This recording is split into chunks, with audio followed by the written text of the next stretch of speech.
Hello दोस्तों, नमस्कार। तो स्वागत है आप सभी लोगों का एक नए ब्लॉग में।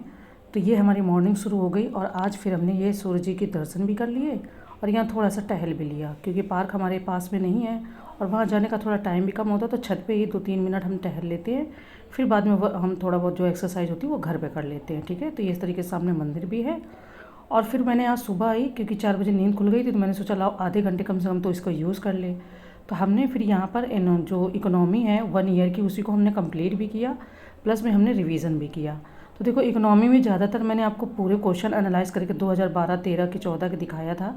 तो ज़्यादा क्वेश्चन, जैसे कि 12 क्वेश्चन आने, 17 क्वेश्चन आने, तो उसमें से 12 क्वेश्चन तो आपके करंट की जो आपकी योजनाएं होती हैं, जो मोदी जी ने कुछ अगर अनाउंसमेंट किया है या बजट में कुछ चीज़ें आई तो वही चीज़ें पूछी जाती है। यहाँ पर ये कुछ इम्पॉर्टेंट चीज़ें हैं जिनको अगर PDF आप मांगोगे तो मैं आपका टेलीग्राम पे डाल दूँगी। तो बहुत इंपॉर्टेंट हैं, जिनको मैंने बढ़िया से नोट डाउन कर लिया, क्योंकि नोट डाउन करने से ये फ़ायदा है कि आप इनको कई बार मल्टीपल टाइम रिवाइज़ कर सकते हो। और बार बार इनके लिए मार्केट जाके बुक लाना तो बुक के ढेर लग जाएगा, और ये चीज़ें आपकी बहुत ज़्यादा मात्रा में किताबों में दिया रहता है। तो जिससे प्राथमिकता डिसाइड हुई है कि कौन से में क्या दिया गया है, तो वही मैंने यहाँ पर नोट डाउन किया था। ठीक है, अब ये प्रधानमंत्री पैकेज के तहत 5 स्कीम शामिल है, 3 रोजगार के लिए, 2 स्किल के लिए। बिहार के पिपरैती में 2400 मेगावाट का विद्युत संयंत्र स्थापित करेगी सरकार। पूर्वोदय योजना, तो ये सब आपने अभी बजट में सुना ही होगा, जिसको मैं दोबारा रिवाइज़ कर रही हूँ, प्लस मैं अपने नोट्स भी तैयार करती जा रही हूँ। तो आप इस तरीके से कर सकते हो। जैसे ये अमृतसर कोलकाता औद्योगिक गलियारा बनाया जा रहा है, इसके माध्यम से गया में एक हब सेंटर मतलब स्थापित किया जाएगा बहुत बड़ी मात्रा में, ऐसा नॉर्मल नहीं है। सरकार ने एक आंध्र प्रदेश पुनर्गठन अधिनियम बनाया, जिसके तहत वित्त वर्ष 2024-25 के बारे में। और ये टेस्ट सीरीज है जिसको आज हम वीडियो के माध्यम से अपलोड करेंगे।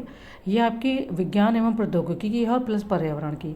तो देखो, हिस्ट्री ज्योग्राफी की तो मैंने आपके साथ शेयर भी की हैं, बहुत सारी टेस्ट सीरीज में फ्री ऑफ कॉस्ट मतलब अपलोड भी करती हूँ, उसका PDF भी भेजती हूँ। तो आज के दिन मैं इसको कंप्लीट करूँगी, इसके बाद में शाम तक मतलब पूरे दिन में क्या शेड्यूल रहा उसको फॉलो करूँगी। 2 दिन थोड़ा शेड्यूल गड़बड़ हो गया, क्योंकि संडे छुट्टी थी, प्लस मंडे को भी कुछ चीज़ें हो गई, जो मुझे बाहर जाना था, जैसे मुझे थोड़ा सा दांत दिखाना था अपना डॉक्टर को, और 1-2 काम और करने थे, तो वो मैंने कंप्लीट किए। हालांकि मोस्ट इम्पॉर्टेंट मेरे लिए स्टडी ही है, इसके बाद में ये सारे काम रहते हैं, पर बहुत दिनों से चीज़ें रह रही थी। अब जैसे टेस्ट पेपर जब हम अटैम्प्ट करेंगे, तो ये करंट हमने अगर रिवाइज़ कर लिया तो हमें वहाँ पर बहुत आराम मिलेगी। ये मेरा अगस्त मंथ का टेस्ट पेपर है, तो कौन से क्वेश्चन गलत हो रहे, क्या मुझे याद नहीं है, क्या ऐसा है जो मुझे नोट डाउन कर लेना चाहिए, तो मैं ऐसे कर लेती हूँ। जो चीज़ें मुझे नॉर्मली याद हैं, कि जैसे अब अंतिल का संबंध कौन से खेल से है, क्या उन्होंने स्वर्ण पदक जीता है पैरा ओलंपिक में, वो मुझे याद है, तो उसको मैंने नोट डाउन नहीं किया। अब जैसे ये साइंस में कुछ चीज़ें हैं, अग्र मस्तिष्क और आपका पश्चिम मस्तिष्क, थैलेमस और हाइपोथैलेमस, ये मस्तिष्क के बारे में, ये क्वेश्चन साइंस में भी खूब अच्छी मात्रा में पूछे जाते हैं।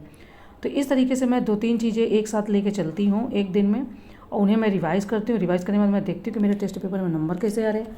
हालांकि ध्येय और दृष्टि में बता रहे हैं बच्चे, कई सारे लोग की बात हुई मुझसे, तो कह रहे थोड़ा टफ पेपर बनाया, इन लोगों ने नंबर कम आ रहे, 70 से 80, 80 से 90 तक जा रहे, इसके ऊपर नहीं जा रहे।